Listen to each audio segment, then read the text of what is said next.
Je m'appelle Anouar Fidil et l'histoire que je m'apprête à partager remettra en question tout ce que vous croyez sur la vie, la mort et ce qu'il y a au-delà. Pendant des mois, j'ai hésité à rendre cela public, pleinement conscient des conséquences considérables que cela pourrait avoir, non seulement sur ma propre vie, mais aussi sur celle d'innombrables autres personnes qui partagent toujours la foi qui m'était autrefois chère.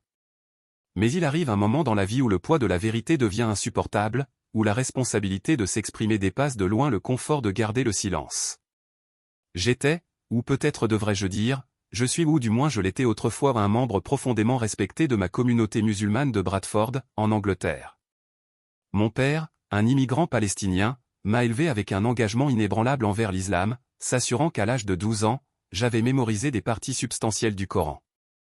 Ma mère, dont les racines remontaient au Pakistan, a complété mon éducation religieuse par de riches traditions culturelles et des enseignements qui ont transformé notre foi d'un simple ensemble de règles en un profond mode de vie. Au début de la trentaine, j'avais établi une vie stable et réussie. J'étais ingénieur civil, marié à ma femme bien-aimée Amira et nous avons eu 3 beaux enfants. Notre maison était une plaque tournante pour la communauté, accueillant des cercles d'études du Coran et des rassemblements avec la famille et les amis, en particulier pendant le mois sacré du Ramadan. J'étais connu pour ma compréhension détaillée de la jurisprudence islamique, ayant même publié plusieurs articles dans des revues islamiques locales sur la compatibilité de la science moderne avec les enseignements du Coran. Pourtant, tout ce que je pensais savoir, tout ce autour duquel j'avais soigneusement construit ma vie, était sur le point d'être complètement ébranlé. C'était le 15 août, un mardi ordinaire qui commençait comme les autres, mais le souvenir de cette journée reste gravé dans mon esprit avec une clarté obsédante. La mémoire est préservée, figée dans le temps, comme si chaque détail était capturé dans l'ambre, d'une minutie précise. Le soleil de fin d'été pénétrait à travers les fenêtres de la cuisine, projetant de longues ombres sur les comptoirs en granit. Je venais de terminer la prière d'Asser et je m'attendais à une soirée tranquille avec ma famille. Amira avait préparé l'un de mes plats préférés, du bar grillé, assaisonné de sumac et servi avec du riz parfumé au safran. Les enfants étaient absents pour leur programme parascolaire islamique et la maison était paisible, remplie uniquement du doux bourdonnement de la climatisation et du bourdonnement lointain de la circulation des rues animées de Bradford. Je me souviens avoir senti la chaleur du soleil sur mon visage alors que je m'asseyais pour manger. J'ai remarqué comment le verre d'eau en cristal captait la lumière du soleil et dispersait de minuscules arcs-en-ciel sur la table. L'appel à la prière de la mosquée voisine résonnait encore doucement dans mon esprit, son rythme familier me rappelant réconfortant le cadre spirituel qui avait guidé tous les aspects de ma vie. Je venais juste de terminer l'examen des plans architecturaux d'un nouveau centre communautaire que notre mosquée envisageait de construire. Mon esprit était préoccupé par les salles de prière, les zones d'ablution et la meilleure façon de répondre aux besoins de notre communauté. En prenant une bouchée du poisson parfaitement cuit, j'ai savouré sa saveur délicate et riche, profondément reconnaissante pour ce rare moment de tranquillité au milieu d'une journée autrement bien remplie. Mais en un instant, tout a changé. Une vive douleur m'a frappé la gorge, quelque chose que je ne pouvais décrire que comme une arête de poisson qui s'y logeait, refusant de descendre ou de remonter. Au début, je n'étais pas trop inquiet, après tout, ce n'était pas la première fois que je rencontrais une arête de poisson. J'ai pris mon verre d'eau, m'attendant à ce qu'il coule sans effort, mais cette fois, quelque chose était différent. L'os semblait bouger et se coincer plus profondément à chaque tentative d'avaler. La panique est rapidement montée dans ma poitrine lorsque j'ai réalisé que je ne pouvais pas respirer correctement. La cuisine, autrefois familière et réconfortante, a commencé à se brouiller et à se déformer sous mes yeux. L'espace autour de moi a changé, prenant une qualité onirique et surréaliste. C'était comme si les murs reculaient lentement vers une distance inconnue. Je me levai en trébuchant, renversant mon verre d'eau au passage. Le bruit de son éclatement sur le sol semblait lointain, comme si je l'entendais d'un autre monde. Ma formation médicale issue d'un cours de premier secours a débuté et j'ai essayé d'effectuer la manœuvre de Heimlich sur moi-même en utilisant le dossier d'une chaise, mais mes mouvements devenaient de plus en plus désordonnés, le monde échappait à mon contrôle. Les contours de ma vision ont commencé à s'assombrir et une sensation d'engourdissement s'est lentement glissée dans mes membres.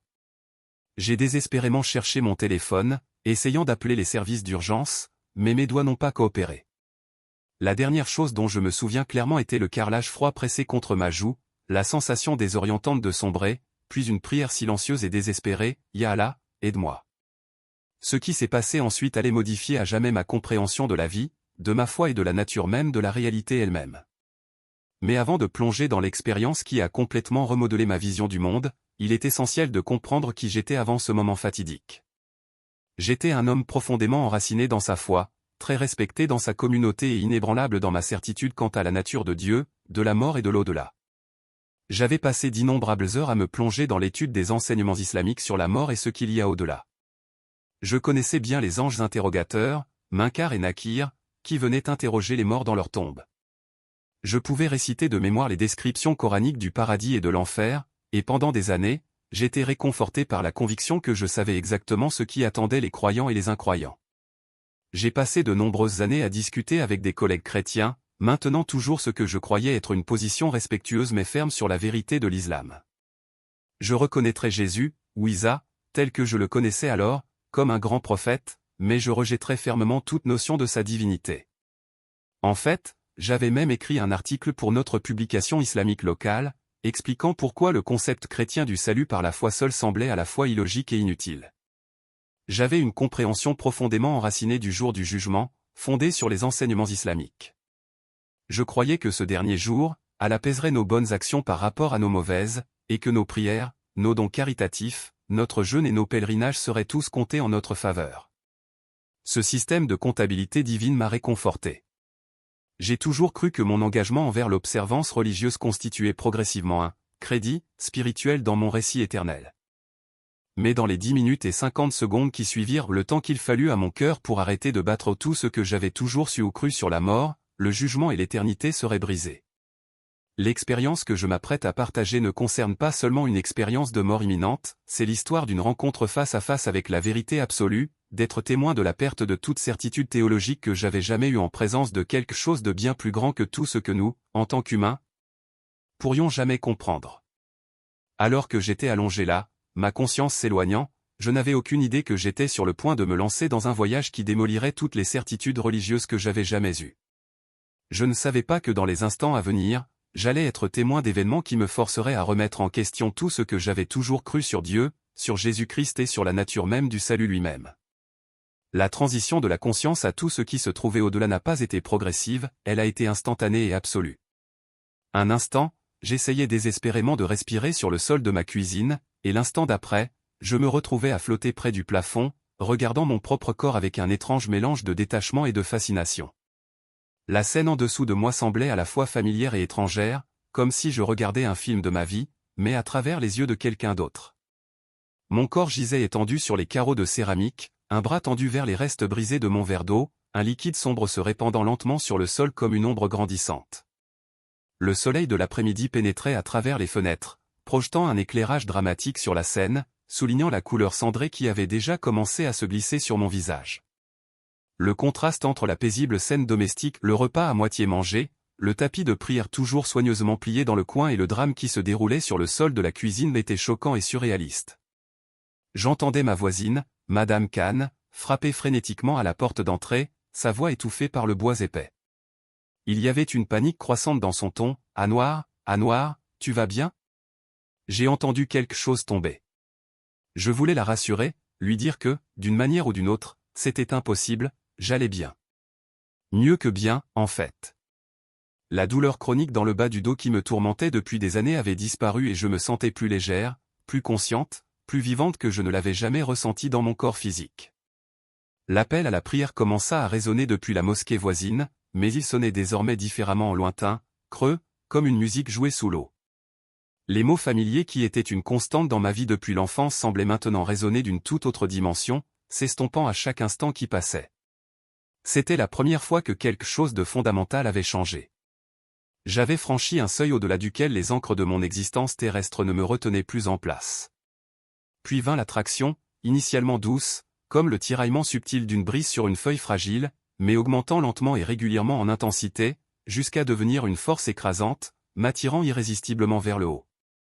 Le plafond de ma maison, la structure solide qui protégeait ma famille depuis des années, semblait se dissoudre sous mes yeux, s'évanouissant comme une brume s'évaporant au soleil du matin. Sans avertissement, je me suis retrouvé à gravir rapidement des couches de réalité dont j'ignorais l'existence, des couches qui m'étaient aussi étrangères que les étoiles elles-mêmes. Le monde physique en dessous de moi semblait s'effondrer, ces rues et ces bâtiments familiers ou les rues de Bradford rétrécissant et s'estompant jusqu'à disparaître complètement. À leur place, quelque chose de vaste, d'incompréhensible et d'inimaginable a commencé à se dérouler. L'espace dans lequel je suis entré ne pouvait être décrit par aucun mot que j'avais jamais connu. Il ne s'agissait pas du vide froid et sans vie de l'espace dont parle souvent la science, ni des 7 cieux décrits dans la tradition islamique.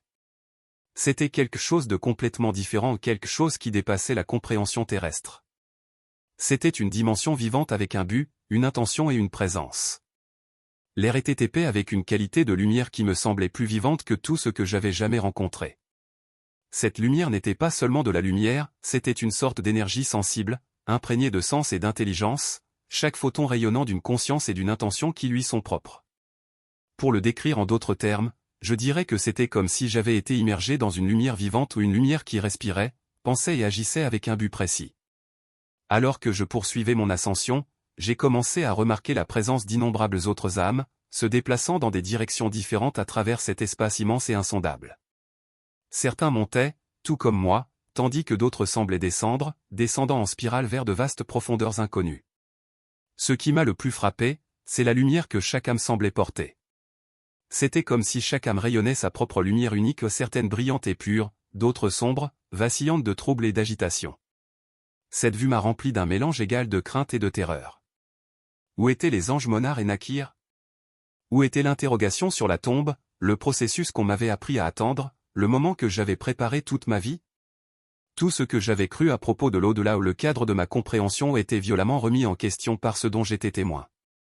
Cette expérience était non seulement incompréhensible mais profondément troublante. Les âmes autour de moi étaient une multitude diversifiée et indénombrable. Je pouvais sentir, sans aucun doute, qu'ils venaient de toutes les nations, de toutes les tribus, de toutes les langues qui aient jamais existé sur Terre. Certains d'entre eux portaient sur eux le poids de millénaires, des êtres anciens dont les sens semblaient refléter le passage du temps, tandis que d'autres se sentaient comme des âmes fraîches et nouvelles, rayonnant encore de la chaleur de vie récemment vécue. Ce qui m'a le plus frappé, c'est que toutes les distinctions terrestres, race, statut social, richesse, appartenance religieuse semblaient ici totalement dénuées de sens. Dans cet endroit, c'était comme si tout ce que je pensais autrefois important n'avait plus d'importance. La seule chose qui semblait compter, réalisais-je, était quelque chose que je ne parvenais pas encore à comprendre pleinement, quelque chose d'intangible, une essence, une qualité, ou peut-être une décision qui avait façonné chaque âme d'une manière que je commençais seulement à comprendre. Avant même de pouvoir commencer à traiter ces observations accablantes, je me suis retrouvé attiré vers ce qui ne pouvait être décrit que comme un rassemblement grand et impressionnant. Les âmes autour de moi étaient rassemblées devant quelque chose qui défiait toute compréhension, un grand trône blanc qui rayonnait d'une autorité pure et illimitée. L'éclat de ce trône dépassait tout ce que j'avais jamais imaginé, quelque chose qu'aucun œil terrestre ne pouvait supporter. Ce n'était pas seulement une lumière, c'était la source de toute lumière, de toute vérité et de toute réalité. Tout ce qui existe semblait reculer devant sa présence, comme si la structure même de l'univers ne pouvait pas résister à son rayonnement. À ce moment-là, je me suis souvenu des paroles des Écritures chrétiennes que j'avais parfois lues, alors je vis un grand trône blanc et celui qui était assis dessus. La terre et les cieux ont fui devant sa présence, et il n'y avait plus de place pour eux. C'est à ce moment-là que les fondements même de ma théologie islamique ont commencé à s'effondrer complètement. Tout ce que j'avais cru au sujet du jour du jugement dernier, tout ce que j'avais enseigné aux autres avec certitude tout au long de ma vie, était désormais remis en question. Ce dont j'étais témoin lors de ce rassemblement divin n'était pas conforme à mes croyances islamiques. Non, cela correspondait au livre biblique de l'Apocalypse, un texte que j'avais toujours considéré comme corrompu. J'ai regardé, les yeux écarquillés d'incrédulité, alors que des livres s'ouvraient, des volumes massifs qui semblaient contenir chaque acte, chaque pensée, chaque intention de chaque âme qui avait jamais parcouru la terre. Le détail était stupéfiant. Rien n'était caché. Rien d'oublié. Chaque pensée secrète, chaque moment privé, chaque motivation cachée a été mis à nu, exposé avec une parfaite clarté. Mais ce qui m'a profondément secoué, c'est de réaliser que ces livres, aussi complets et complets soient-ils, ne constituaient pas la base principale du jugement. Un autre livre fut ouvert, différent des autres. D'une manière ou d'une autre, je savais, sans aucun doute, qu'il s'agissait du livre de vie mentionné dans l'Apocalypse. Ce livre n'était pas rempli d'actes ou d'observances religieuses, non, il ne contenait que des noms, juste des noms. Et pendant que je regardais, l'horreur s'est installée au plus profond de mon âme. Ce livre, cette liste de noms était le facteur décisif dans le destin éternel de chaque âme. Le poids de cette prise de conscience m'a écrasé. J'ai vu des âmes que j'avais connues dans la vie des gens que j'avais toujours cru être des musulmans justes et fervents se tenir devant le trône. Il s'agissait d'individus qui avaient prié 5 fois par jour, qui avaient généreusement donné à des œuvres caritatives, qui avaient jeûné sans relâche pendant le Ramadan, qui avaient fait à maintes reprises le pèlerinage à la Mecque. À tout point de vue de leur dévouement, ils étaient exemplaires. Pourtant, leur nom ne figurait pas dans le livre de vie.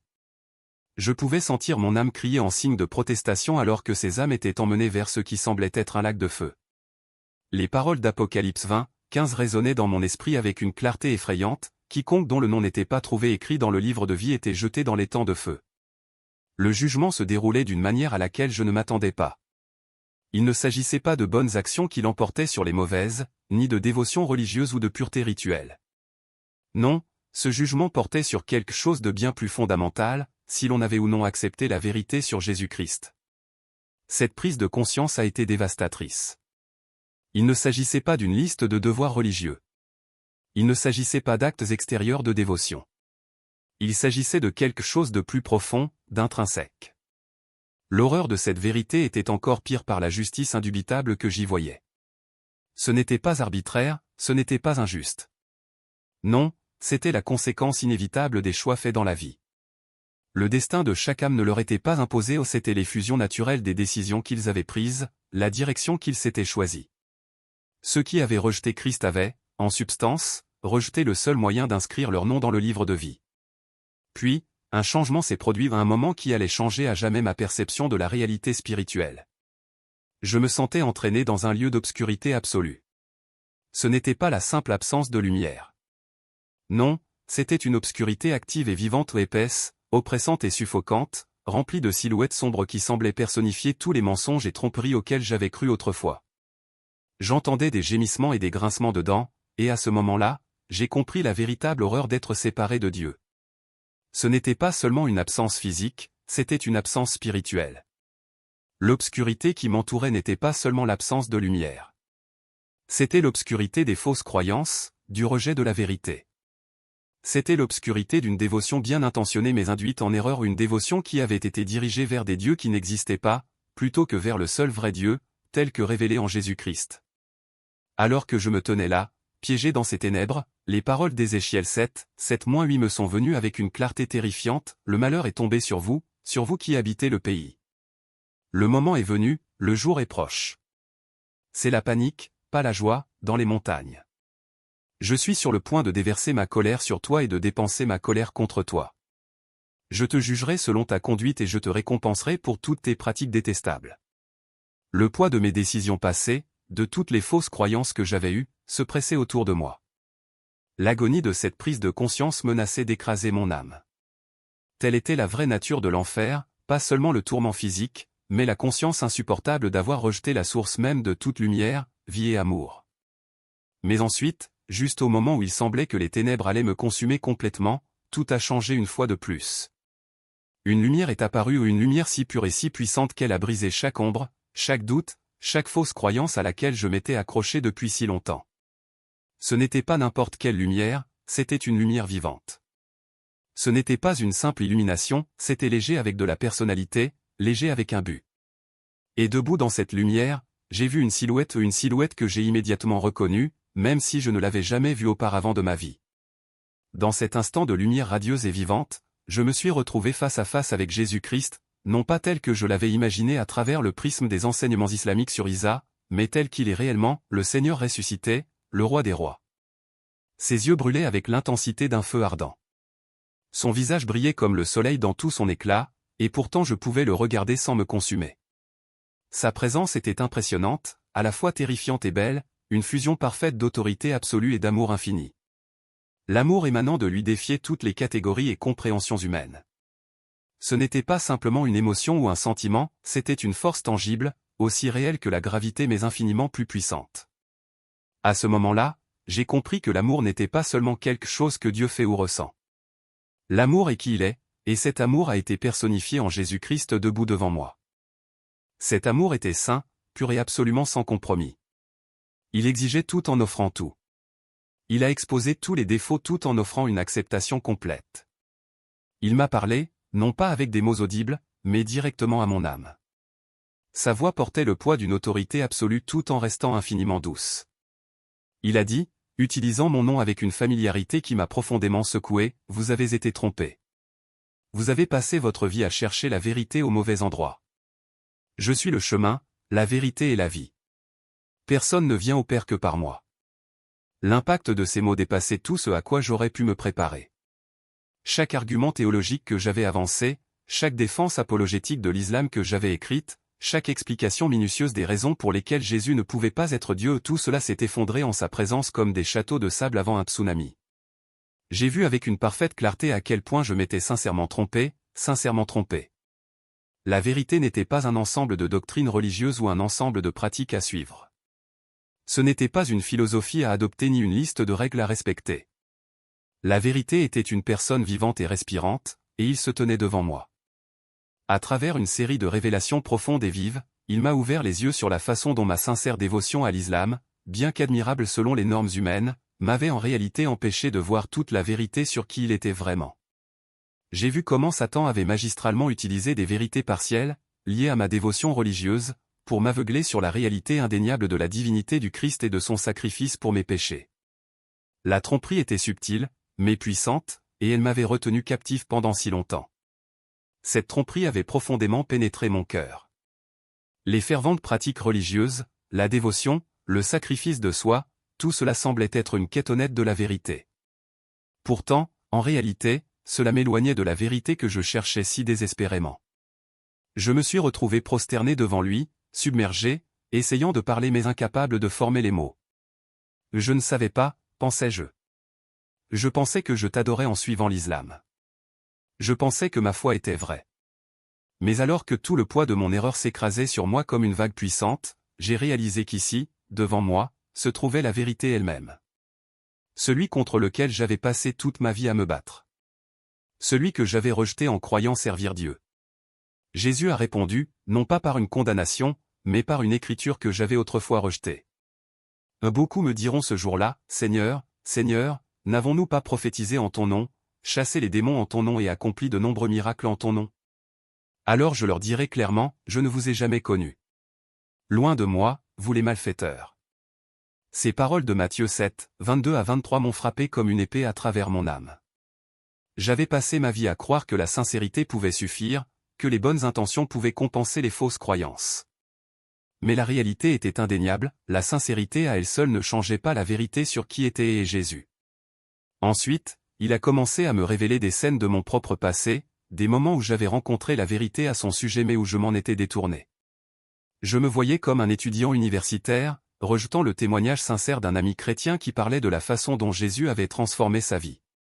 Je me suis vu expliquer avec confiance à mon groupe d'études pourquoi le concept chrétien du salut par la foi seule était inutile et même erroné.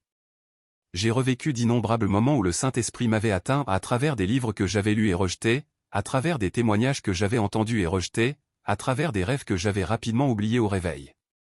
Dans chaque cas, je m'étais détourné, convaincu que j'avais déjà les réponses.